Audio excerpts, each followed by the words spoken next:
Hi, this is Ann with Graphic Design How To, and today I'm going to show you 5 ways to use Bridge, Adobe Bridge, as a graphic designer.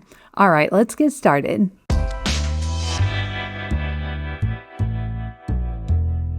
First, I want to go over what Adobe Bridge is exactly, and if you already know, you can skip to this timestamp right here. Now, before we get too much further, I wanted to let you know that Adobe Bridge is free. You do not have to have any kind of Creative Cloud or Adobe subscription to use it. Bridge is basically a file browser, so you can use it like a window on PC, or you can use it like the Finder on Mac, but it can do so much more. You can browse, organize, and preview all your design files, so it's really useful. So once you open up Bridge, you'll see a lot of different stuff, which might be a little bit overwhelming, but basically it is just showing you the files in certain locations. So if you click Desktop over here in your favorites, it's going to show you all of the files on your desktop, just like the Finder would if you clicked on Desktop there. And then up here is a breadcrumb that shows you how to get to the desktop or whatever you've clicked on. You can also change the view right down here. The default is the thumbnail view, but we also have details view. You can also do a list. I usually keep it in thumbnail view. So the first thing that Bridge is great for is previewing. So you can use the preview workspace. I'll go to Window, Workspace, and Preview here. So I'm going to come out here and grab my trip photos, and I'm just going to drag that onto Bridge. So I'll double click on my first folder, and here I get a preview of all my images. And the cool thing here is if you select more than one photo, Control or Command to select more than one, you can compare them side by side. That's one of the really nice things about the preview workspace. I'm going to go back to Window, Workspace, Essentials. Now, if these thumbnails are too small to see, you can come down here to the bottom and increase the size of them. Okay, so I'm in my first folder, which is this hilly hike, but I'm going to back up one to trip photos. And Bridge allows us to easily see all the files in all of these folders at once. So to do that, you can come up here to the little drop down by trip photos and choose Show Items from Subfolders. And it will just open all the files inside those folders. Bridge can preview a ton of image types and even other types of files like movies, anything that has an image associated with it can do almost all of that. Here are some file types that work and don't work very well in Bridge. I'll double click on the one that works. We have EPS, SVG, TIFF, AI, MP4, which is video, MOV, which is video, and INDESIGN. And this is definitely not an exhaustive list, but I tried to choose some that usually don't work in regular Finder or Explorer windows. Now, some of them will not preview correctly, or they won't preview at all, and that might be based on how it was saved or how big the file is. And here are some that don't work. Anything Microsoft does not pull up for me. PRIN file and Premiere files don't work either.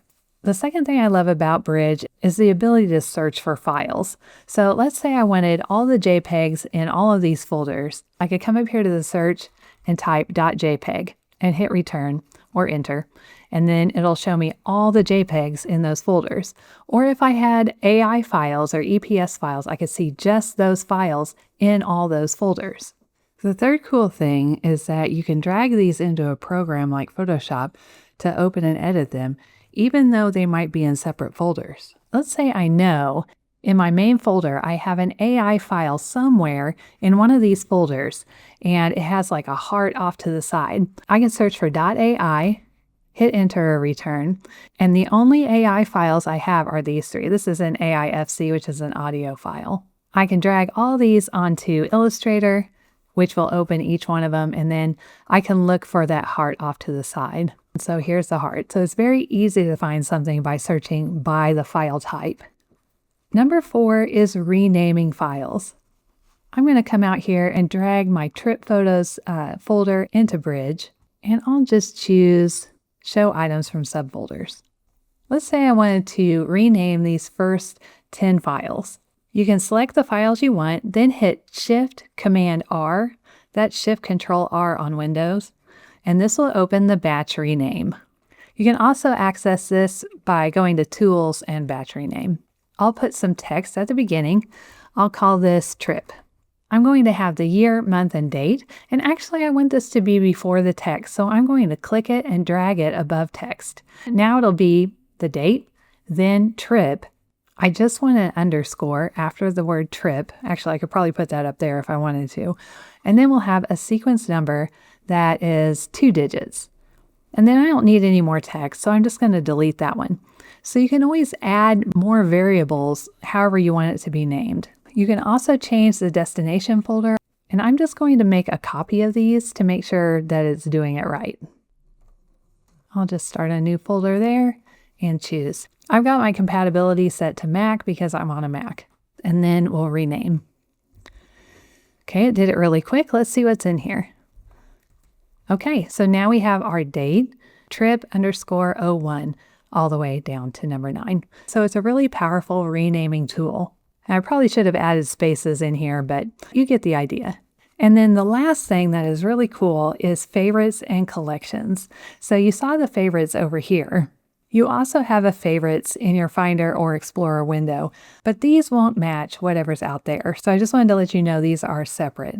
Anyway, if you always have a folder you need to access in Bridge, you can just click it and drag it over here. And then you'll always be able to click on that and see what's inside. And you can remove it by right-clicking and choose Remove from Favorites. Collections are right down here. This is a way to collect a bunch of different files from a bunch of different folders that you need to access a lot. So you can make a new collection right down here. We'll call this one Rolling Hills. And now I'm just going to select all the files that show Rolling Hills, and I'll add those to the Rolling Hills collection. Now this is not moving the file from where it is. So some of these files are going to be in some of these folders, some might be in a different location, and that's totally fine. You can have them all in one collection right over here. So I'm going to put these in here. Let's just move down here. Here are some Rolling Hills. And now when I click Rolling Hills, I can see the ones that I moved in there. Now these are all in different folders. They might be all over your computer, but you can collect them in one place inside Bridge and doesn't actually move the location. So a good use for this is if you're kind of trying to shortlist some files that you're working on without deleting or moving them. Let's say you have some files that you think, maybe I ought to show these to a client. You can put them in a client collection. You could also do mood boards here. You could have autumn or typography ideas, for example, that live all over different locations in your computer, but you can collect them right here and see them all at once. And that way you don't have to make a copy of the file itself. Now there are also smart collections, and you can make a new one right here. These auto-update based on rules. We'll call this one exports. I'm going to change the source to desktop, and then the file name needs to contain _export. And this is something you would have to be renaming your files for it to work, of course. For match, you can leave it as if any criteria are met or if all are met. And then include subfolders or non-index files. And then you could say find. Now it's going to go through my entire desktop looking for files with _export, which honestly, there probably are none. You can also do something like all PNGs modified in the last 7 days. You can make a smart collection for that. Now, one thing to note, if you use collections, and let's say I move this file from the hilly hike to this location, it is just going to disappear. You'll get this little error up here at the top saying missing file detected. If you click fix, it's going to tell you the original path. So you could potentially search for this file on your desktop if you wanted to put it back where Bridge thinks it ought to go. So this is kind of like if you have missing files in an Illustrator or InDesign document. And that's it. All right, I hope you liked this video. If you did and you want to see more videos like this, just hit the subscribe button and the little bell next to it, and you'll be notified every time a new video comes out. All right, I'll see you in the next video. Thank you.